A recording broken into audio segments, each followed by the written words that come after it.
Exercise 9.5 find the missing மெஷர்ஸ்ன்னு கொடுத்துருக்காங்க.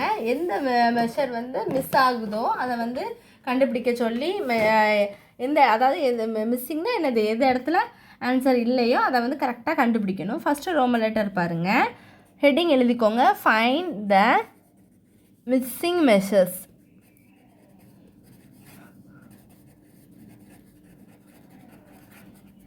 இன் each of the following right angle triangle தான் அவங்க கொடுத்துருக்காங்க. அப்போ நீங்கள் என்ன எழுதிக்கணும், each of the following right angle triangle.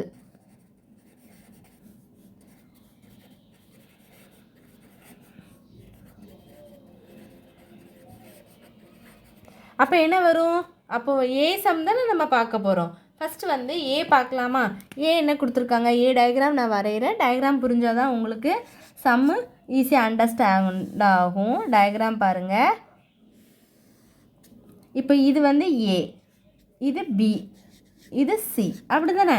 அப்போது இப்போ இதில் வந்து ஏ பி வந்து என்ன கொடுத்துட்டாங்க, 5 சென்டிமீட்டர்னு கொடுத்துருக்காங்க. அடுத்து பிசி வந்து 12 சென்டிமீட்டர், ஏசி வந்து தெரியாது, எக்ஸு அப்படின்னு போட்டுக்கலாம்.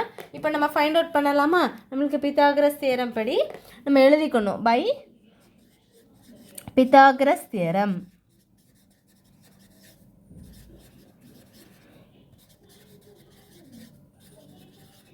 பித்தாகரஸ் தியரம் படி இதுதான் நம்மளுக்கு தெரியாது. அப்போ AC square equal to AB square plus BC ஸ்கொயர்னு எழுதிக்கலாமா. ஏசி ஸ்கொயர் தெரியாது, அப்போது நம்ம அதை வந்து எக்ஸ் ஸ்கொயர்னு போட்டுக்கலாம். ஏபி ஸ்கொயர் என்னது 5, ஸோ 5 ஸ்கொயர் போட்டோமா. ப்ளஸ் பிசி ஸ்கொயர் வந்து என்னது 12 ஸ்கொயரு. அப்போது x square equal to 25 plus 12 square என்னது 144. அப்போ x square equal to 25 144 add பண்ணால் 169 கிடைக்கும். X which is equal to, இது எதோட ஸ்கொயரு நான் ஆல்ரெடி சொல்லியிருக்கேன், 13ஓட ஸ்கொயரு. அப்போ எக்ஸோட வேல்யூ வந்து 13. இப்போ அடுத்து நம்ம பி சம் பார்க்கலாமா. பி சம் பாருங்கள். Next B sum. பி என்ன டயக்ராம் கொடுத்துருக்காங்க, நான் டயக்ராம் ட்ரா பண்ணுறேன் பாருங்கள். அதுவும் ஒரு ரைட் ஆங்கிள் ட்ரையாங்கிள் தான்.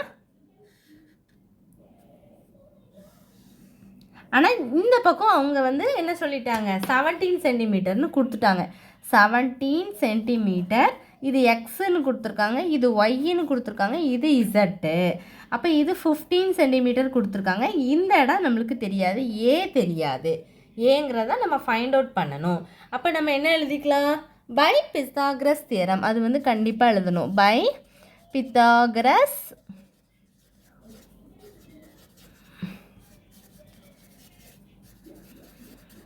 பித்தாகரஸ் தியரம் படி ஃபார்முலா என்னது, என்ன எழுதிக்கலாம், எக்ஸு ஒய்இ, அதாவது நம்மளுக்கு வந்து எக்ஸ் இசட் ஸ்கொயர் தெரியும். அப்போ என்ன X Y square plus Y Z square equal to X Z ஸ்கொயர்னு எழுதிக்கலாமா. இப்போது அது வந்து என்ன பண்ணலாம், எக்ஸ் ஒய் ஸ்கொயர்னால் என்ன வரும், 15 ஸ்கொயரு ப்ளஸ் ஒய் இசட் ஸ்கொயர்னால் a square equal to X z ஸ்கொயர்னால் என்ன வரும், 17 ஸ்கொயர். ஏன்னா இதில் 17 தானே இருக்குது, இதில் 15 இருக்குது, இதில் ஏ தான் இருக்குது. அப்போ ஏ தான் 225 plus a square equal to 17 ஸ்கொயரோட வேல்யூ என்னது,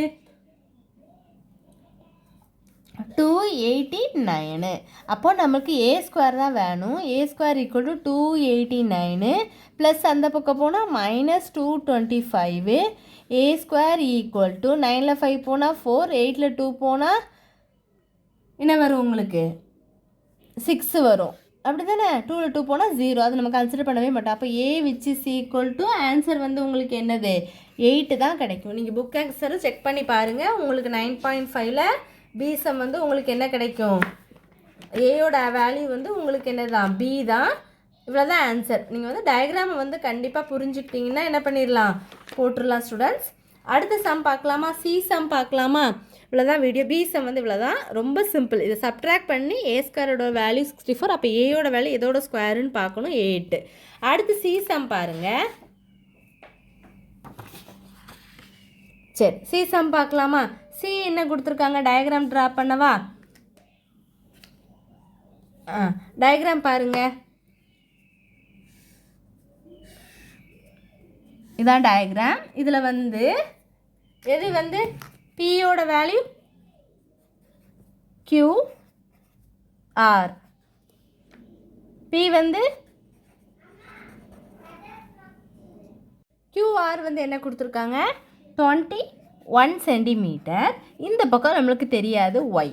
அப்போ கண்டுபிடிக்கலாமா? என்ன பண்ணணும் அப்படின்னா நமக்கு வந்து PR² பை பித்தாகரஸ் தியரம் கண்டிப்பாக எழுதிக்கணும். By Pythagoras theorem. Pythagoras theorem படி ஃபார்முலா என்ன வரும் நமக்கு? ஏன்னா நம்மளுக்கு தெரியாத பாட்டை தான் முதல்ல கூட எழுதிக்கோங்க, அப்போ ஈஸியாக இருக்குது. தான் தெரியாது. PR² equal to PQ² plus QR². அப்போது PR² என்ன வரும்? PR வந்து நம்மளுக்கு தெரியாது. அப்போது Y² ஈக்குவல் டு PQ வந்து 20² ப்ளஸ் QRனா என்னது 21². Y² ஈக்குவல் டு 20 ஸ்கொயர் பண்ணால் 400 வந்துருமா? உங்களுக்கு நீங்கள் மல்டிப்ளை பண்ணி பாருங்கள், 400 வந்துடும். ப்ளஸ் 21² என்ன வரும் உங்களுக்கு? 441ன்னு கிடைக்கும். அப்படி தானே? அப்போது Y² ஈக்குவல் டு ரெண்டையும் ஆட் பண்ணிங்கன்னா 841. Y which is equal to என்ன வரும்? நம்மளுக்கு ஒய்யோட வேல்யூ தானே கண்டுபிடிக்கணும். அப்போ ஒய்யோட வேல்யூ என்னது? நீங்களே கண்டுபிடிச்சி பாருங்கள். 29. ஏன்னா இது இதோட ஸ்கொயரு 29ஓட ஸ்கொயர் தான் 841. அப்போ 29. இப்போ வேணால் நீங்கள் மல்டிப்ளை பண்ணி பார்த்து ஒரு தான் செக் பண்ணிக்கோங்க. 29 29 9 9 81 1 8 2 9 18 18 + 8 26 2 9 18 8 1 2 2 4 1 5. அப்போ 1 6 + 6 12 13 14 4 1 3 3 + 5 8 கரெக்டாக வருதா? அப்போ ஒய்யோட வேல்யூ வந்து உங்களுக்கு என்ன கிடச்சிட்டு 29 கிடச்சிட்டு. இவ்வளோ தான் சம்மு. ரொம்ப சிம்பிள். நம்மளுக்கு தெரியாத பாட்டை PR² எடுத்துகிட்டு PQ + QR தான் என்னது PR². அதுதான் ஃபார்முலா போட்டு அப்படியே அப்ளை பண்ணிங்கன்னா ஸ்கொயர் பண்ணுறது தான் நீங்கள் என்ன பண்ணுவீங்க, மிஸ்டேக் பண்ணி கரெக்டாக பார்த்து போட்டுருங்க. இவ்வளோ தான் இந்த சம்மு. இவ்வளோ தான் வீடியோ. இது டவுட்ஸ் இருந்தால் கண்டிப்பாக கேளுங்க ஸ்டூடெண்ட்ஸ். தேங்க்யூ.